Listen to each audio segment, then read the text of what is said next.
Hello. I think you could hear me. How's it sound? Yeah?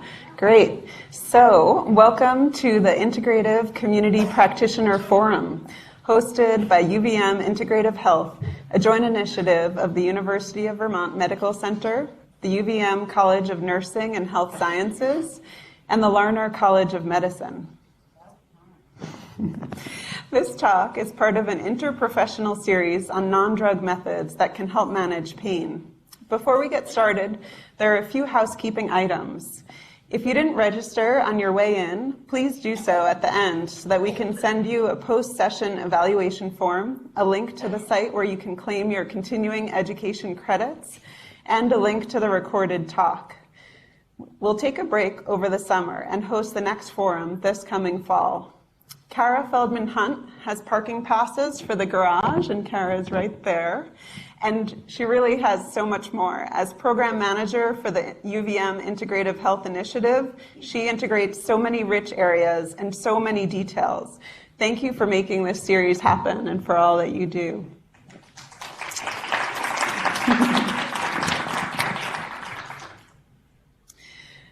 This evening will be broken into 4 short segments. I'll start us out with an introduction to the field of art and health and a bit of info on Art from the Heart, which I coordinate here at the Medical Center for Burlington City Arts. Then Patricia Fontaine will talk about expressive arts and lead an experiential activity. Buffy Dekmar will speak about her experience with connecting people with creativity and what some of the research is pointing toward. And Annette Berger will describe her experience integrating the arts into her nursing work in internal medicine here at the Medical Center. There'll be time for questions at the end, and we hope you'll stick around to talk to friends new and old, enjoy the art here that was done through Patricia's healing art and writing classes, and pick up some of the art and handouts we have for you. So, let's dive in. Since 1994, Art from the Heart has been facilitating creativity with kids and families at the hospital. Over the years, the program has grown under the care of Burlington City Arts in collaboration with the Medical Center and with the essential work of volunteers, who are really how the program happened. Generous donors and taxpayer dollars help us connect over 5,100 people last year with quality art supplies and the devoted attention of artist volunteers. The program runs every day and sometimes several times a day, with volunteers making art with and for pediatric patients, their siblings, as well as adult patients, families, and staff. Art from the Heartists make their rounds, helping to connect people with creativity and with the parts of themselves that are well. We work to create windows of imagination on sterile walls and open doors into joyful experiences. We visit to make the hospital a more comfortable place and empower people, pediatric to palliative, to be more themselves. We're not art therapists with a capital T, but art can certainly be therapeutic. Artists can help to facilitate the creative state that transports us and opens up access to feelings of flow and perhaps spirituality. Artists in healthcare are not shamans or healers or therapists. We are facilitators of the transcendent power of art. And we are there to support caregivers and staff in the agonizingly painful and immensely meaningful experiences of caring for others and dealing with illness, the complexities of life, and of death. If someone chooses to explore the meaning in their work, we listen and honor their thoughts as any fellow human would. If we're concerned for people, we bring these concerns to the hospital care team. We're not there to lead people to catharsis, interpretation, or therapeutic exploration. And the creative journey has many benefits, which I hope you will experience tonight. Across time, humans have made art to help understand and influence the worlds we find ourselves in. We can even say that art making is one of the activities that defines us as humans. The arts seem to offer an evolutionary advantage, as the behavior has persisted and flourished for millennia. The profession of art therapy, which is primarily housed in psychotherapy, became formalized in the 1940s. Arts in healthcare is primarily housed in the physical care places of hospitals and nursing homes, and started en masse in the 1990s, with the field working to formalize itself as we speak, with a trajectory to become part of the allied healthcare team. One way that we interact with patients is to offer artwork for them to look at. Often windows, if they're lucky enough to have one, look out at another building. This photo of the whale's tails is by Brian Drewer, who in addition to being a great photographer, is a social worker here at the hospital. We work to connect people on the human level and bring in their interests and, among other things, the shared calming magic of the night sky. The impulse to create and express divine mysteries is part of what makes us human. We see it clearly in children, and it continues in all of us, whether we think of ourselves as artists or not. We are about process more than product. Art has the power to hold contrasts for how things can be both funny and terrifying all at once. I think there should be as many words for art as there are Inuit words for snow.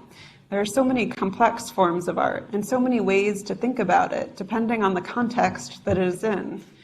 Certainly, some contemporary art can be more perplexing than enlightening. But even if you don't identify as an artist, it's likely that you turn to the arts through the drama of TV and movies or music, dancing, reading, and so on. The arts in their many forms help us learn about, process, and try on new realizations, or find an escape, or entrance into wonder, limitless, and knowing. These powerful qualities are what connect the arts, spirituality, and healing. Over most of human history, the arts were not separate from other daily activities, but were integrated. The arts help to differentiate and make the ordinary extraordinary and important.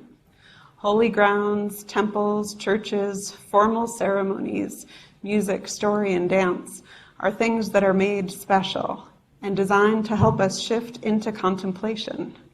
Making something special or extraordinary takes it beyond the mundane to touch the spirit and signify the importance of a moment, a place, a feeling, and so on. The arts can quiet and focus the mind and allow for deep connection with imagery and ritual. They also frequently involve many members of the community and help to knit people together in support of one another and bring the patient into the center of care. There's evidence of similar beliefs found all around the world in early cultures. Disease and pain represented disruptions of the harmonious relationship between people and spirit.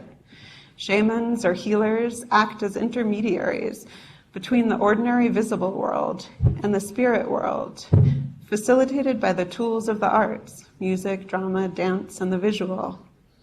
Many people today continue to work with traditional healers. In some parts of the world, 80% of the population uses traditional healing methods, often in conjunction with Western medicine. The Navajo utilize sand painting, which is one aspect of a multi-day ceremony that has dance, drumming, and chanting as well.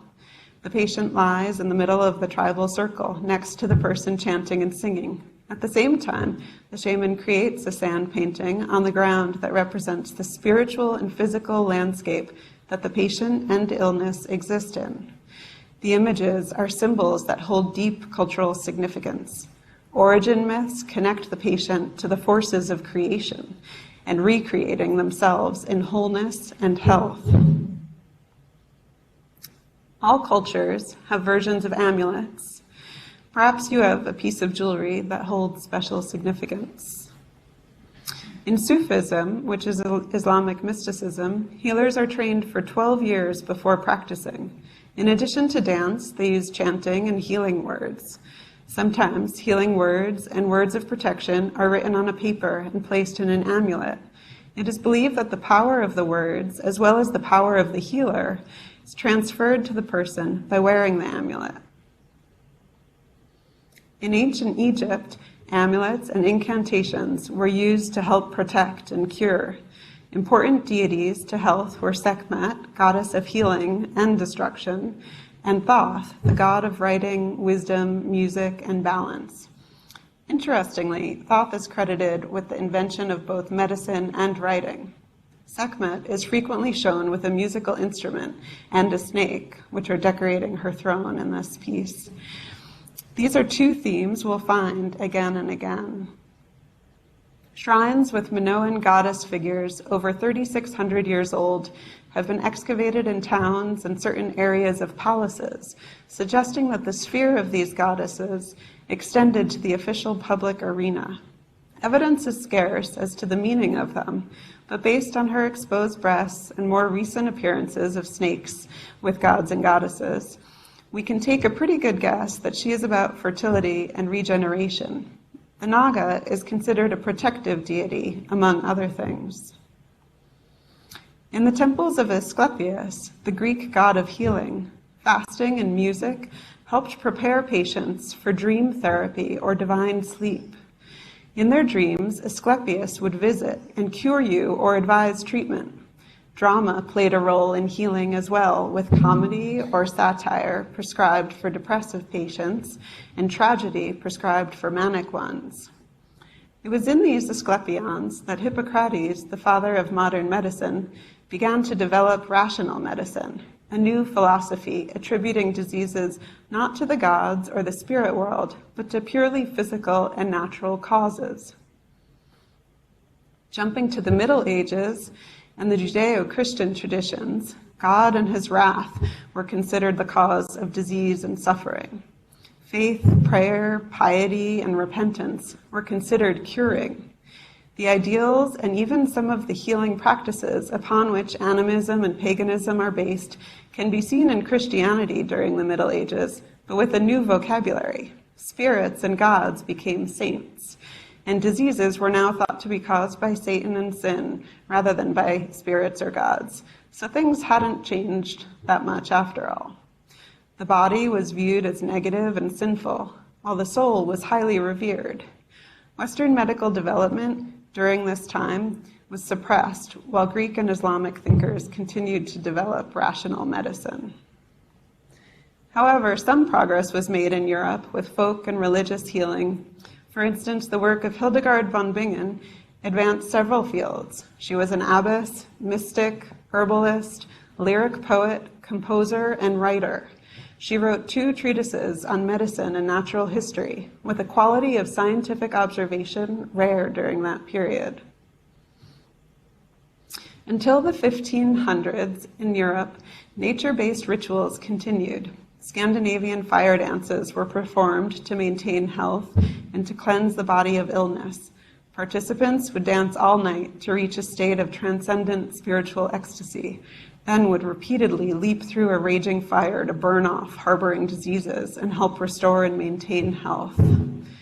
Dance has been used to achieve transcendence and health across time. The ancient Greeks danced around the sick for healing purposes in the 5th century BCE, and the Dionysian cults practiced dance to achieve ecstatic feelings. Sufi whirling dervishes and the San of southern Africa did and continue to as well. These are just a few. And think of dance parties you might have in your living room, or at a club, or a celebration, which help us be in our bodies and feel connected with one another.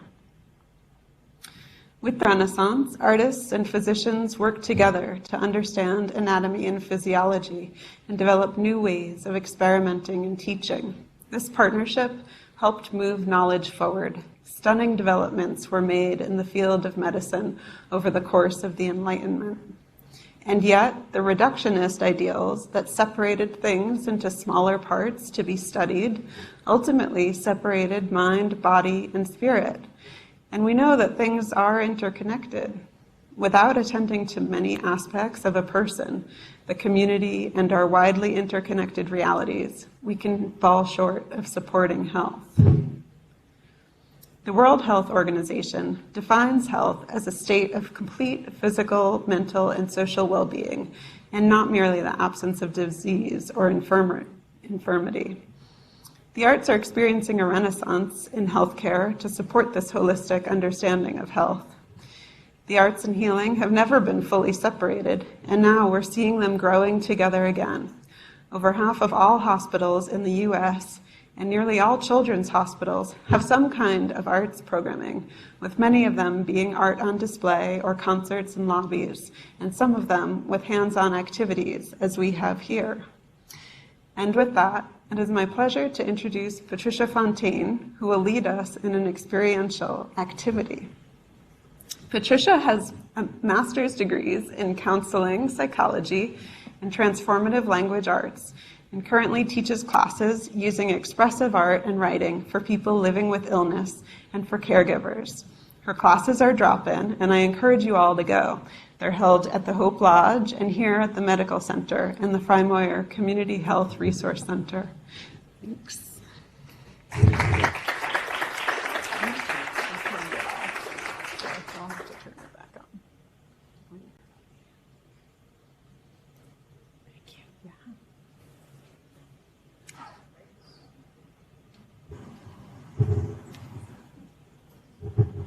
Hi, everyone. Thanks for coming out on this incredibly 90-degree afternoon. You could be kicking it back in the 40-degree lake, but here you are with us. Thanks for coming. So I've been privileged to teach a healing art and writing class for patients and caregivers at Hope Lodge since 2009.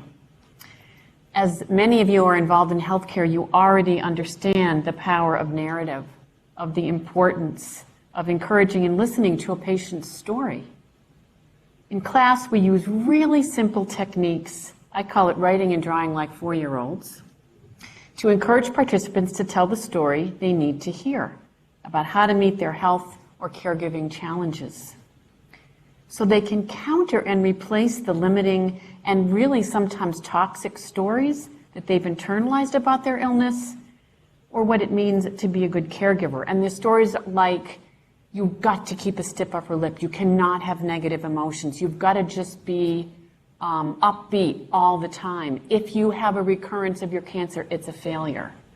And so for people to be able to change that story is really important. What I found over these years is that using these simple tools in a safe and supportive environment like lovely Hope Lodge, we also taught for a bit at the Frymoyer Community Center room there, participants learn how to relax and listen to what's really going on. The writing happens first. After a little relaxation, I offer a poem for the day and a little writing prompt, and then we write really fast without stopping for about 5 to 7 minutes. Then we share what we've written with absolutely no criticism, so people get to experience being listened to. This is often where the Kleenex box comes out, is after the writing part. But the kind of writing that's truly experienced by these participants as healing, and I'm going to define healing in this context as learning to be able to be with things as they are, then access the support and resources from a more calm and stable place. So in this class, people sometimes for the first time learn how to say, oh, right, here it is. Here is my cancer. Here is my difficulty being a caregiver. But it's the next step, really. So that's wonderful, and the Kleenex box is great. But it's the next step, and this was the surprise over the years of teaching this class. It's the next step of expressive art that really brings this sense of healing home as participants find images to tell their story in ways that surprise and really often enlighten them and anybody who happens to see this fabulous book. We put together 2 books of student art and writing, and I happen, for your convenience, to have some here. It's a donation to support cancer projects in the Burlington area, so if you'd like to know more about the book, please come up. All the artwork you see here was produced by people in class, and so there's information about that as well. So I'll go over the essential characteristics of expressive art. And then we'll make a little easy art together. So, just as a good story comes to life in pictures, an important addition to healing writing is the use of imagery. Expressive artist Barbara Ganem says, this healing process is not about creating works of art, but rather it's about creating art that works for you. A lot of time people come into the class and I can't tell you how anxious they are about drawing. I'm not an artist. This is really ridiculous. I haven't picked up anything since I was 4, and then I was told I was a bad artist. And so a lot of it is comforting and soothing folks that it's really simple, and I really invoke their 4-year-olds. Oncologist Carl Simonton, the guy who developed the positive thinking in the 1970s, he really pioneered the use of images and visualization to improve healing. And we can all touch examples of this. If you've ever been to Hope Lodge, you can notice lots of homemade quilts are around there. The beautiful art that people create with Rebecca and her volunteers for Art from the Heart. And you may have noticed when you're really stressed, you have this urge to knit or crochet or get out your crayons and scribble. This really helps dealing when overwhelmed with stress, which is how I tumbled into this, because I was in the middle of a smorgasbord of cancers. The writing was not doing it for me. And one day I just got a hold of these big fat crayons, the ones that little kids use, and I just started scribbling away, and I felt better, and I didn't understand why. Well, it turns out that this kind of experience has legs, as they say. Research found that recovery time for patients decreased when art was used to express feelings of stressful body sensations. And you're going to hear wonderful examples of this from our other folks.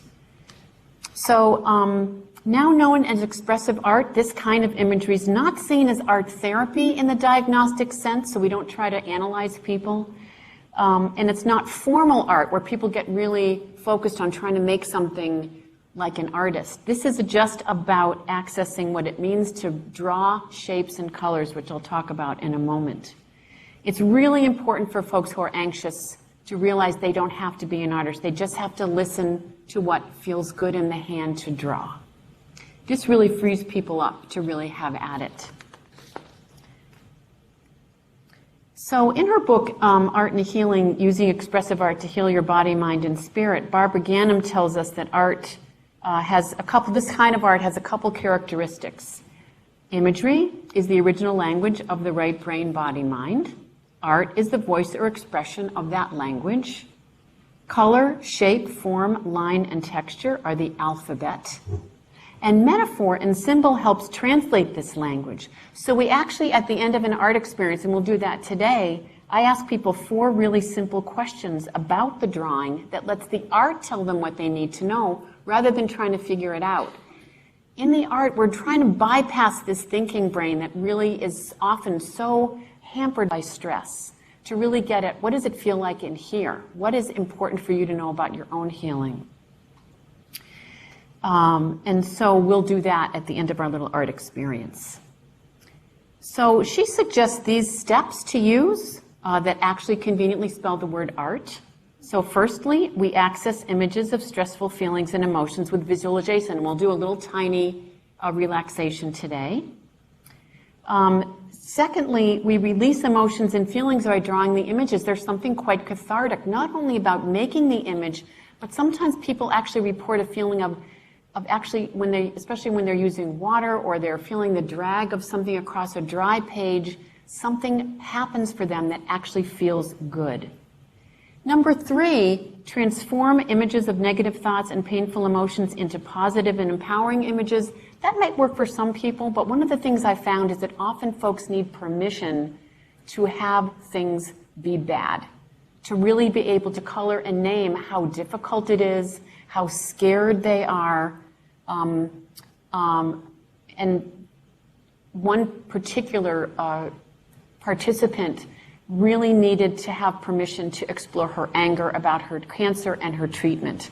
And it really transformed how she was able to hold her illness. It was quite stunning to watch. So, let's have a little art experience, shall we? So if folks would kindly hand out paper and crayons. I promise this will be easy.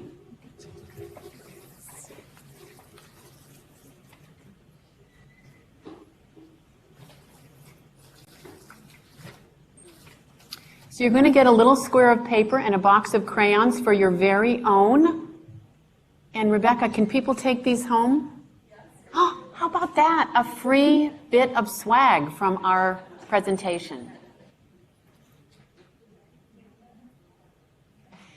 If you reach to the side of your seat, you can pull up a little desk conveniently located for you to draw on.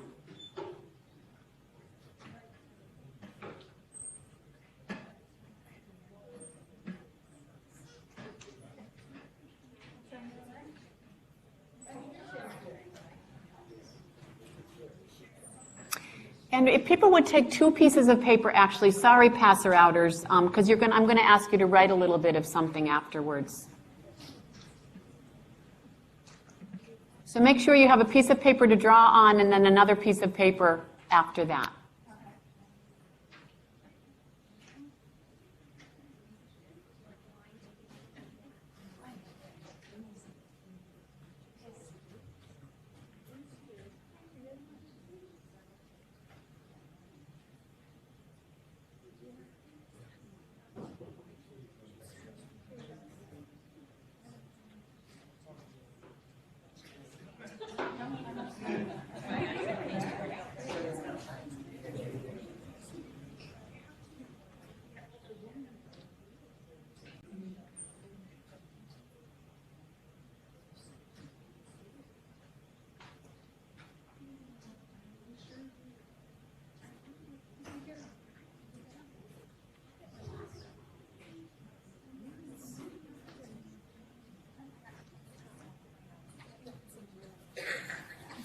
More crayons?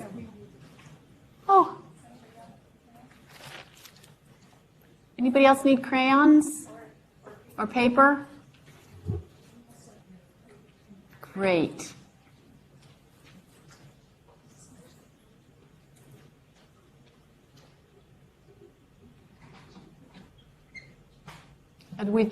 Somebody behind you, Rebecca?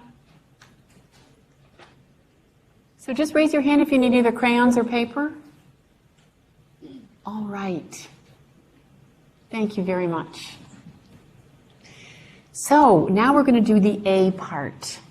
That means you get to relax for a few moments. So allow yourselves to get comfortable in your chair. If it's comfortable for you to close your eyes, please do so.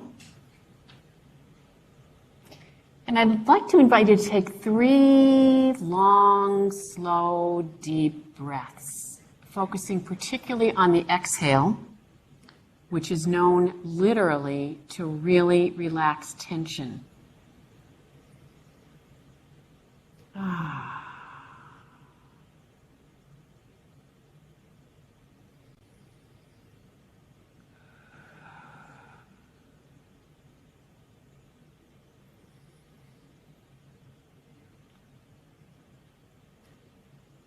Now, if you would bring to mind something that is somewhat but not overwhelmingly stressful, and notice how that feels in the body. It might be a situation at work, something going on with your body, a memory, something you might have to do that's unpleasant a little later in the day.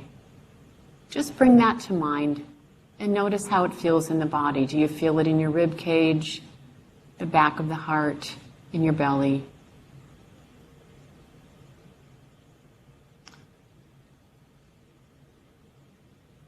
Keeping your eyes closed, if that's comfortable for you, use the imagination of a 4-year-old and set aside as best you can any judgment about what your drawing should look like. See if there are any shapes, forms, or colors that come to mind as you imagine a way to simply meet or ease your stress. Don't worry if it doesn't make sense. And don't worry if nothing appears, because it will once you begin to draw. That's the magic.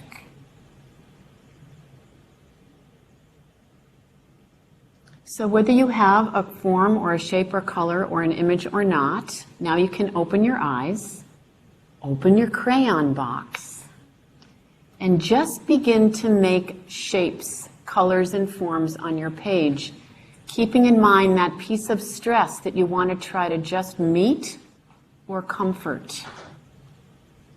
And notice what happens as you just start to move the hand and make shapes and colors to meet this piece of stress.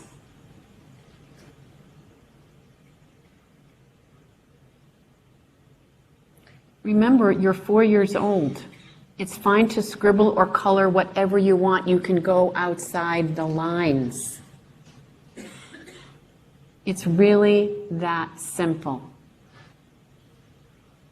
So draw for just a few moments, we'll give you about 4 minutes, and then I'll ring a bell when it's time to come to a close. So come on back. And again, just take a moment and notice how you're feeling after this layer of talking about what you drew, and compare it to how you felt when you came in at the end of a long and perhaps busy day for you. Thank you so, so much for participating so enthusiastically. I can't tell you what it's like to look out and see people busy with their crayons in a place like this. It's just absolutely lovely. So thank you so much.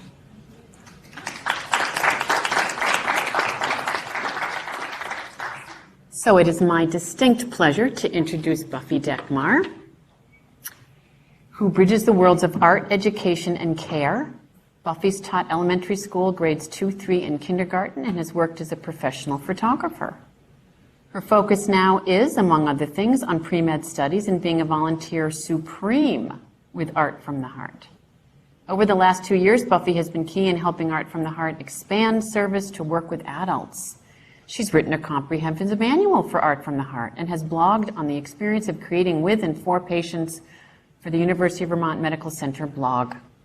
Her efforts on the research projects that we've been doing have been thoughtful and essential. For 2 years, Buffy has taken a deep dive into reading up on the literature, examining how art and health work, and she will be sharing some of her observations presently.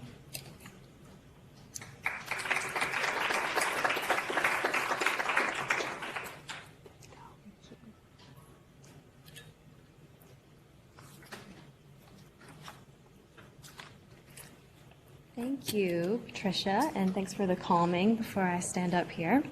Is that better? No? Is it on? Upside down? Is it on? Oh, you turned it off like you were supposed to. That was what we agreed. Can you hear me now? Is that better? Okay. First, I'll admit that when I began volunteering with Art from the Heart a couple of summers ago, I thought I would simply be providing people with a fun and crafty way to pass the time while they waited for or recovered from their appointments and procedures. I knew I wanted to gain exposure to medical settings as I prepared for my own medical education, and I thought this would be a way to use my skills from teaching and being a photographer in that process. I didn't really think of this work as facilitating healing of any kind at first. That notion, I think, lasted about halfway through my first shift. It didn't take long to realize that our program is about more than just entertainment. We regularly experience interactions with patients that seem to bring beauty and hope into dark, stressful, sometimes even frightening moments. We are volunteers. We're not trained to provide professional art therapy. However, our interactions with patients are deeper than the basic relief of boredom. Not all patients need art, and that's okay. We believe that even if a patient refuses to participate in our creative projects, we may still have improved their healthcare experience through friendly conversation or even by providing them that rare opportunity to say no to someone who stood at their hospital bedside. However, for those who do participate, the rewards go even deeper. The work we do is complex and multi-tiered. According to the State of the Field report from 2009, researchers in arts and healthcare find challenge in isolating and quantifying the creation of art from other subtle elements like communication, choice, sound vibrations, companionship, spirituality, light, color, and tactile stimulation. However, it can be done. I like this quotation from the book, Transforming the Healthcare Experience Through the Arts. For the past few years, Art from the Heart has joined forces with UVM medical students to measure the results of Art from the Heart here at UVM Medical Center, assessing the efficacy of our program from various angles, which I'll talk more about in just a moment. In our background research, we found plenty of studies supporting the incorporation of music. In fact, the first paper on arts in healthcare dates back to 1729, citing a reduction in anesthetics and pain medication used during and after surgery when music was played for patients in a veterans hospital. Music has been used to comfort patients and as part of their therapy plans for centuries. Jill Spunky is a researcher. You may have heard of her work. She's at University of Florida, and she's done some really interesting talks and writing on the implication of music and dance in clinical settings. I definitely would urge you to look into her work. In the areas of expressive writing and visual art, which we are most equipped to offer with Art from the Heart, we have learned that Benjamin Franklin believed so strongly in the importance of creativity to wellness that he required patients in the hospital he established to contribute works of writing to the hospital's newspaper. Since Ben Franklin's time, psychologists like Freud and Maslow have further explained the human need for self-expression, and the creative arts have been increasingly involved in efforts to rehumanize patient care since the 1970s. An exciting study published in 2014 explores the effects of visual art on functional brain connectivity at the neural level, showing significant improvement in psychological resilience in adults who participated in visual art production compared with those who only interpreted art. It is one of the first studies to begin to explain the connection between art making and physical changes. While the biological mechanisms of how art impacts health are still being discovered, humans have intuitively known about these benefits for centuries. Recent research is largely qualitative and anecdotal, but it does show that creative arts have a place in healthcare. Art therapy is being used increasingly in psychological care, such as the use of masks to help sufferers of PTSD and TBI express and overcome the mental images that torment them. These photos are from a National Geographic article called Behind the Mask, Revealing the Trauma of War. I appreciated this quotation from the same article because on top of the layers of complexity of our actual work, engaging participation is sometimes the greatest challenge of all. A war veteran said of the mask-making art therapy activity, "I thought this was a joke. I wanted no part of it because, number one, I'm a man and I don't like holding a dainty little paintbrush. Number two, I'm not an artist. And number three, I'm not in kindergarten. Well, I was ignorant and I was wrong because it is great. I think this is what started me kind of opening up and talking about stuff and actually trying to get better." Expression. That's the first on my brief list of 5 key research-supported benefits of arts in healthcare. Just like the mask making did for the Army sergeant, creative arts can aid expression of difficult ideas, which can elucidate insight. You may have experienced this. Actually, we all just kind of did, starting to write or draw aimlessly and suddenly looking down at the page and learning something about yourself that you had not consciously thought of before. Expressive art has been shown to help patients develop awareness, gain insight, and process and express subconscious psychological material. This is a drawing from a study done by an art therapist named Susan Berg in 2003. The artist of the piece was a teenage girl who was being treated for cancer at the time. Her quote says, "I'm the flower in a big field all alone. No one else has gone through cancer and their parents splitting up in 1 year. The little caterpillar is eating my leaves. I don't know what that caterpillar is, what it stands for, but I don't like it." This was the result of simply being invited to draw the way she felt.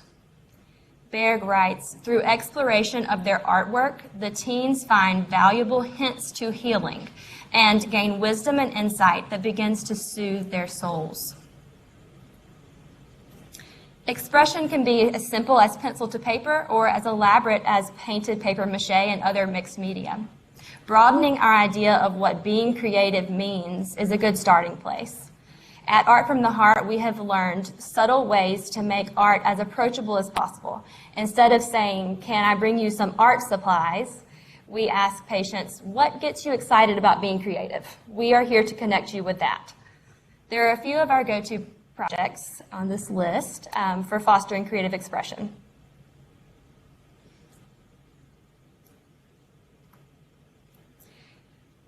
According to the case study by art therapist Susan Berg, patients benefit from displaying or sharing their art as well. Art is autobiographical, and it can be validating, empowering even to tell one's own story and to have an audience. Our program encourages patients to submit their creations for display. We have found that this option often promotes participation and adds to patients' sense of usefulness, pride, and achievement. We have heard from nurses that anything we can do to change a patient's outlook can have enormous effects on their outcomes. A patient here at UVM Medical Center created these drawings during his time in the hospital. As with all art, themes can be inferred. However, experts caution against overinterpreting patients' artwork to avoid bringing up unnecessary anxiety. Secondly, involvement in creative projects has been associated with distraction from unpleasant circumstances, feelings, or thoughts. This is closely related to the third benefit I wanted to mention, which is reducing stress and anxiety. It is easy to see how distracting from stressors reduces stress. Art also has intrinsic calming effects, as it involves concentrating on colors, motions, shapes, repetitive actions, or inspirational subject matter. Research have found these effects hard to separate and have instead focused on the meaning of the reduced stress and anxiety that undeniably result from art interventions. The use of art to relieve patient stress has been supported by studies in multiple fields: oncology, pediatric trauma, geriatrics, neurology, and psychiatry. By reducing stress of being in the hospital, art interventions improve healthcare experiences for patients, caretakers, and healthcare teams. We use mandalas and pattern doodling, often for their long-standing connection to meditation, mindfulness, and reflection. Art's potential to reduce chronic stress indicates that art may also be an instrument to reducing the prevalence of diseases linked to stress, such as diabetes and cardiovascular disease. During our recent public health research project here, nurses reported observations of art from the heart's positive effects on their patients. Most nurses stated that art from the heart had reduced patient anxiety, improved patient moods and health outcomes, and had positive effects on attitudes toward nurses. You can see there the blue lines indicate a response of improve, yellow is strongly improve, and gray is neutral. 0 nurses felt that art had negative impacts on any of these aspects of their patients. By helping patients in these ways, art interventions not only improve healthcare experiences for the patients, but also make nurses' work more pleasant, possibly reducing burnout and improving staff retention. The fourth benefit we'll highlight is the ability of art to decrease the perception of pain, specifically chronic pain, which sometimes does not have a clear biological cause, as you know. According to an extensive literature review published in the Canadian Journal of Psychotherapy in 2011, regardless of the nuances involved in its definition, chronic pain is widely accepted to be a phenomenological experience. In other words, the chronic pain experience is unique and based on the perception of the individual experiencing it. To me, this sounds strangely similar to the way art is experienced. So it makes sense that for some people, the two might affect each other. According to the American Academy of Pain Medicine, pain affects more Americans than diabetes, heart disease, and cancer combined. That's 100 million people. Chronic pain is linked with depression, inability to work, and loss of sleep, among other debilitating effects. Only 58% of patients using prescription drugs and 41% of those using over-the-counter medications for pain management reported that their treatment is fairly effective. This is a considerable waste of money and unnecessary risk of drug dependency, which carries a host of problems on its own. Art is one of many alternative treatments that may help these individuals manage their pain and avoid the risk involved with the medications. Numerous case studies have been recorded that demonstrate the ability of art to relieve chronic pain on some level. In one story, a 79-year-old woman experiencing chronic pain in her back and shoulders worked with an art therapist to depict her pain as a monster. The therapist directed her through finding a way to vanquish the monster in her artwork, and the woman later reported that her pain had subsided. Of course, case studies are not generalizable, and if there is a possibility that art interventions may help in pain management, there are very few reasons not to at least try it. This image was created by a pediatric patient here at UVM living with a serious chronic illness. We did not have commentary from the artist, but it does seem to express some strong feelings. The main areas of progress supported by research on art therapy and chronic pain are changes in physical symptoms, changes in psychological well-being, changes in social interaction, and changes in body image. Obviously, art is not a cure-all pain remedy, and results are not always positive. Actually, certain activities were found to exacerbate pain symptoms, especially with migraines. But what's interesting is that even though the art activities do not reliably reduce the migraine pain, studies report that some artists choose to create art despite their pain. This shows that those benefits that we talked about of distraction and stress reduction are also relevant in the case for art interventions in pain management. It also demonstrates the value of using art to communicate symptoms, leading to more comprehensive treatment. The artist of this piece, Olea Nova, has an intriguing collection of headache-themed artwork at her website, migraineartwork.com, which provides a glimpse into her agony for those who have never experienced it and a sense of solidarity for those who have. And this ties into the fifth benefit of art in healthcare, improving communication between a patient and his or her care team. This quality of our program came to light in last year's public health research project, where nurses were interviewed by medical students regarding their experience with our art program on a general medicine inpatient ward here at UVM Medical Center, Baird 4. In addition to improving moods and reducing anxiety, as I mentioned before, nurses reported that art projects promoted conversation between the nurses and their patients. One nurse eloquently stated, "Art from the heart has opened up opportunities for patients to be interactive with nurses when they were limited in their communication skills or cognitively impaired. Art is a way to connect with staff and vice versa for staff to connect with patients." Artwork does not have to be about symptoms to promote important conversations. Several nursing staff members recalled using patients' artwork as an icebreaker. You can imagine how a patient's artwork hanging on his or her wall would help the nurse quickly begin to understand more about the patient on a more human level and initiate non-medical conversation using the patient's interest as a starting point. It makes sense that this kind of communication could strengthen relationships between care providers and patients, leading to improved cooperation and more open discussion of symptoms and treatment options. In this way, art and healthcare can promote trust and compliance, ultimately leading to favorable health outcomes. Our volunteers have created these About Me pages, which we use to promote those types of interactions. We keep a stack of these in our kit, along with a revolving set of project ideas aimed at sparking conversation. These pages are available outside of the volunteer office here at the Medical Center for hospital staff who would like to use them with their patients. So in summary, we've looked briefly at 5 interconnected research-supported benefits of arts in healthcare: facilitating expression, distracting from negative thoughts and feelings, reducing stress, decreasing perception of pain, and increasing communication between patients and care teams. We would love to hear your experiences with arts in healthcare or discuss any of these resources after the program.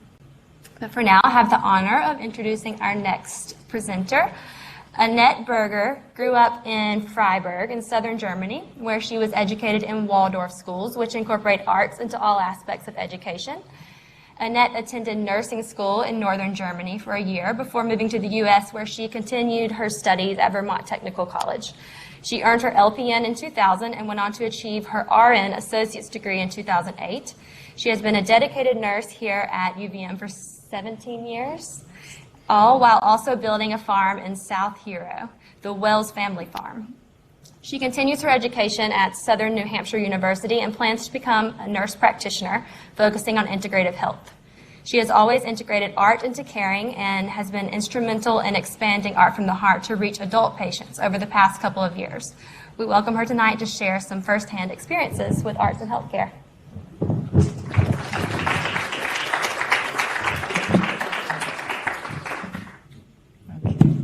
Microphone is still on? Yes. Thank you, Buffy, and thank you everyone for coming tonight. Let me just get here. Oops.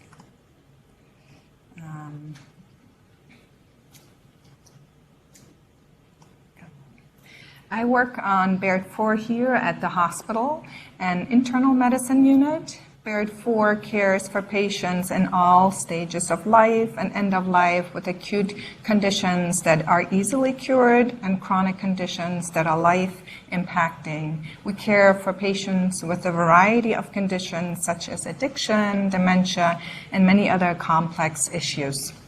We deal with psychosocial and psychological issues and long-term illnesses. And some of our patients may stay with us for a month or even sometimes for a couple months due to treatments or placement issues. The hospital is by necessity a sterile environment, but it doesn't really need to be bleak or stark. It's a new experience entering Baird 4 now that we have interactive and colorful art decorating our plain walls. So 2 years ago, we started this art program in June, and it really, truly transformed our floor, not just for the patients, but for us nurses and everyone that enters the room. Art has created an inviting, comforting, and visually pleasing space for our patients, their family members, and staff. This drawing was done by a patient's husband. The patient was sharing with the nurse that her husband was driving her crazy and needed something to keep him busy, aside from sitting nervously beside her while waiting for updates from the doctor. I offered materials, and he was able to channel his nervous energy into his lively Halloween drawing on his wife's hospital door that otherwise would have been plain.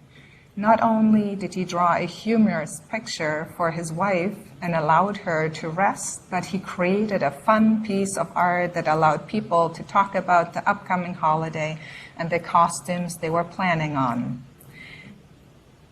This drawing and others like it help us break the ice, engage into therapeutic personal interactions that allow patients and their family, friends to express and share their feelings and thoughts through art.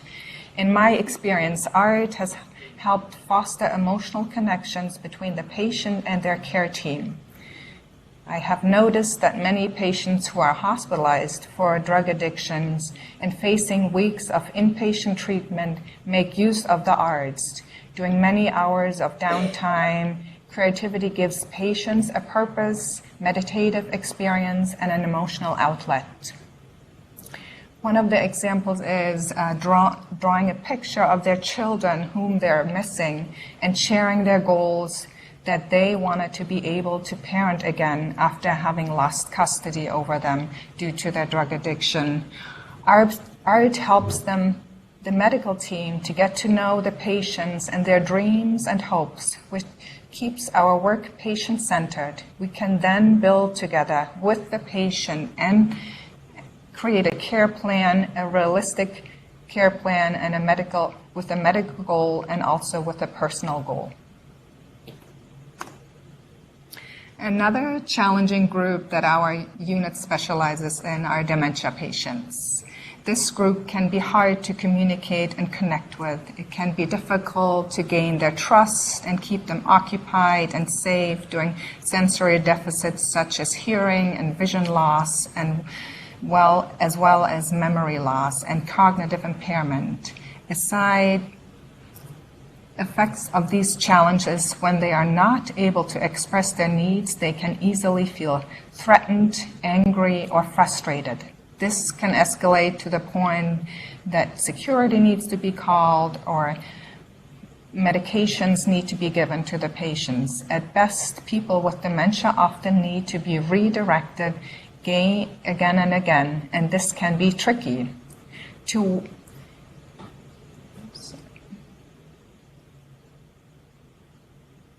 We work to create a rhythm to their days. The About Me page helps us develop a routine, daily care plan similar to their home life. And we also have another form that we use that is a little bit more extensive that goes into the diet, into their activities, into if they have pets at home, and we will integrate pictures of their pets, something familiar that comforts them when they are staying in the hospital. Art works to help orient patients so they have an easier time to find their room. We might say, look for your beautiful butterfly drawing on the door with your name on it. Art creates a beautiful and comforting, nurturing environment. Making art gives patients a purpose. It can be an outlet for expression and for reminiscing about old times. These memories create comfort and pleasure. When patients are making art, many times they will report feeling better, less anxious, less emotional, and decreased physical pain in general. They seem to be slow down and feel a little better about staying in their hospital. Many things they are facing are challenging and help them to regain some of the goals that they're focusing on. I see people relaxed when they talk about art pieces that remind them of vacations from the past or a positive experience. Their tone of voice changes, their eyes light up, and they smile while sharing their story. Even when some people are not engaged in the arts, the effect ripples out to others. Roommates, staff who are around happier people benefit as well. This painting was a gift to a patient to offer them something beautiful to look at from their bed, because this patient had a window, but it looked against a brick wall. So the patient was with us for an extended period. She found a lot of comfort in the painted garden, using it as a way to escape the sterile and dreary environment, and transported her into a lush and summery garden. When she was able to go home, she framed the piece of art and brought it back to us so that others might take comfort in that as she did. It now hangs in our hallway for everyone to enjoy, and many people do. It draws people's attention, lightens up our moods, sparks conversation, and transforms our hall into a place of bright, summery escape and beauty. It is amazing how one piece of art can give so many positive experiences.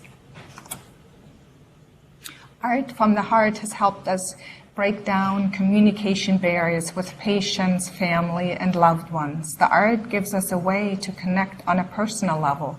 It opens up non-medical conversations, supporting all of our emotional well-being. The patients become a person more than just a diagnosis or a collection of symptoms. Beyond treating their medical needs, we can support their emotional and social needs. Art helps us to tap into compassion. Art supports a healthy relationship between the medical team, the patients, Art supports a healthy relationship between the medical team and patient. They are better heard, understood, cared for, and valued, and remain the center of our focus. I would like to...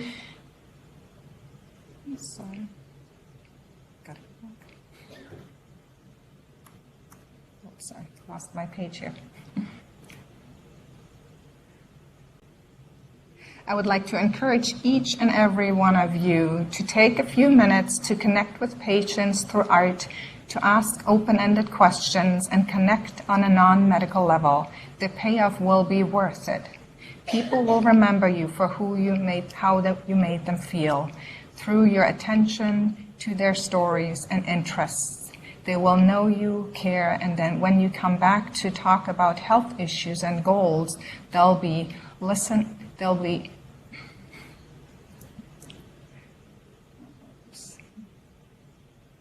sorry about that.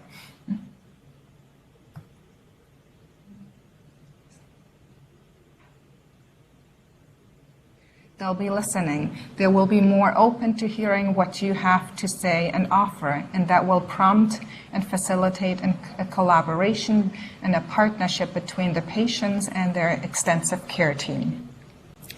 I will leave you with the thought of spending time with people and art deepens your connection.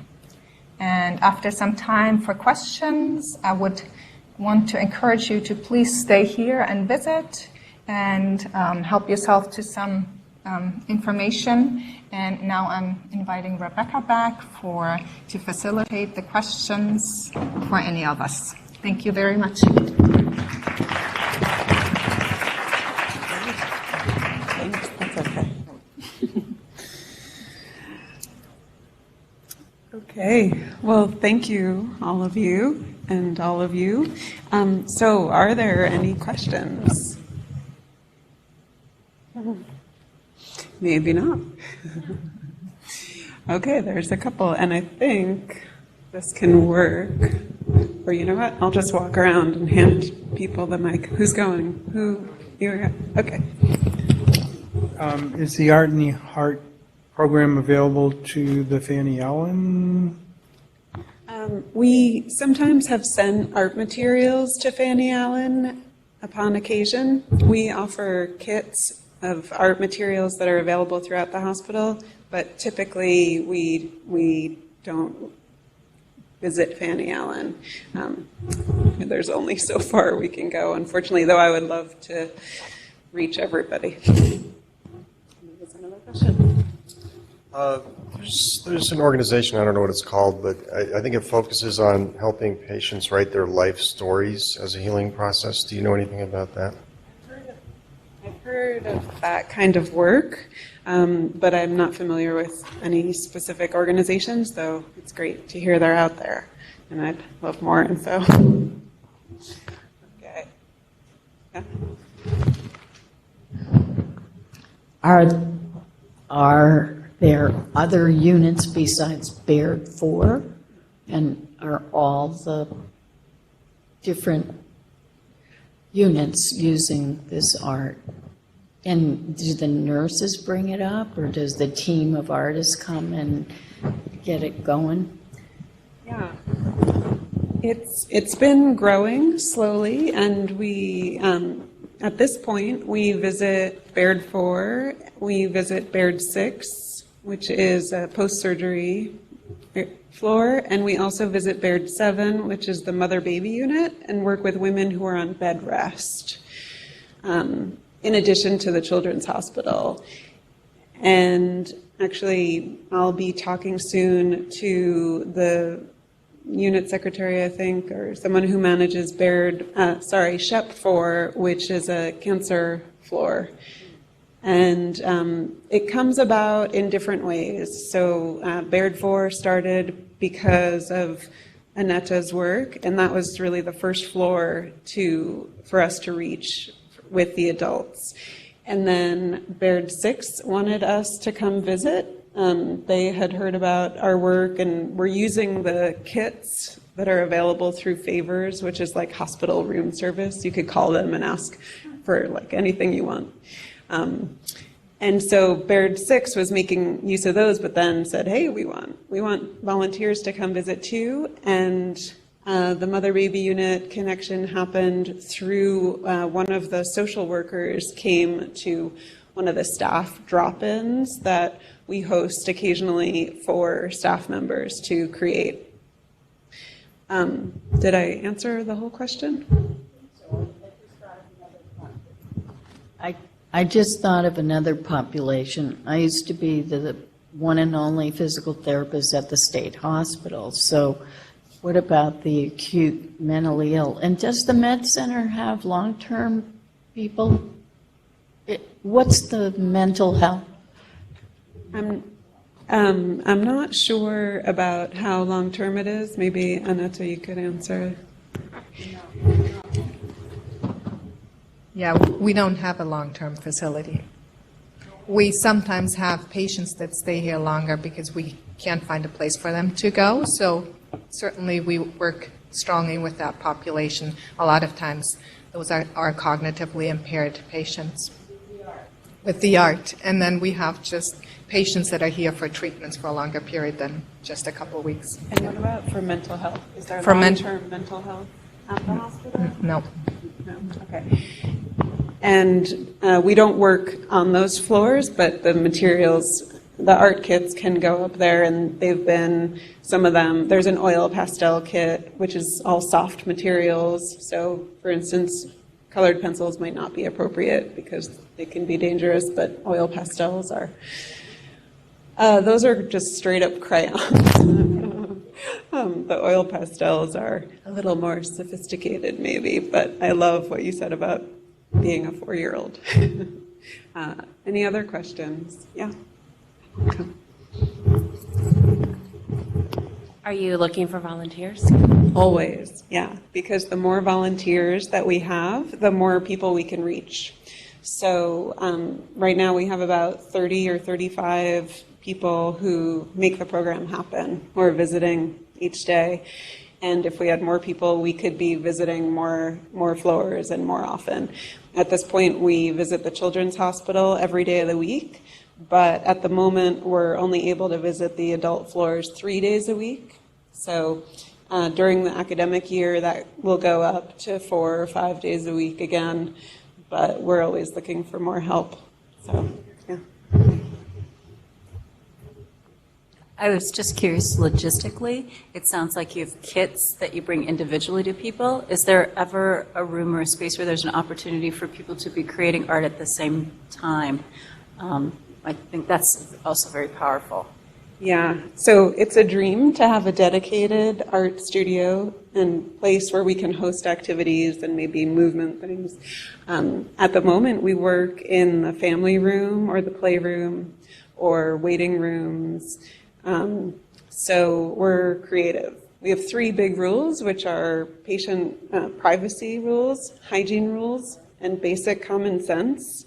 And after that, we have a lot of flexibility to be creative, have fun in whatever way that is for the individuals that we're working with and whoever the volunteers are. So I can imagine even just in one individual's room, often there are family members visiting, and if you can get the whole family creating, that can be very powerful as well.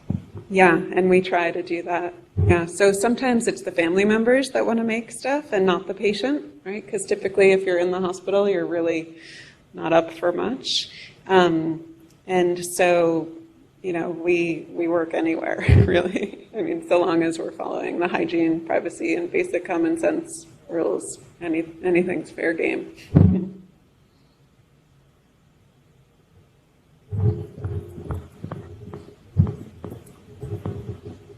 Yeah, I just wondered, has there been an effort to include music in this?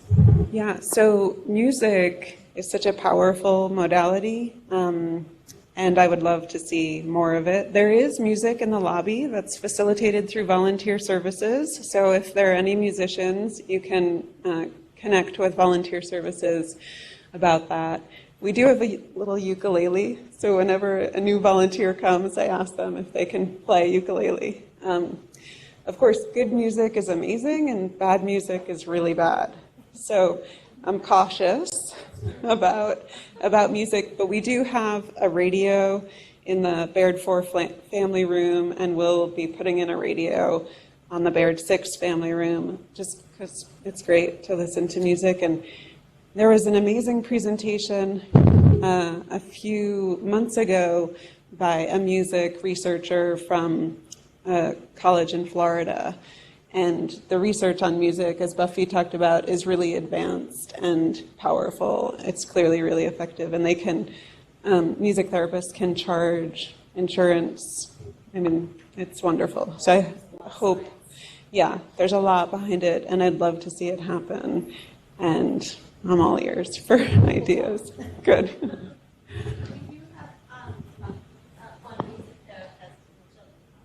That's right. Yeah, Inger Dibves. Yeah.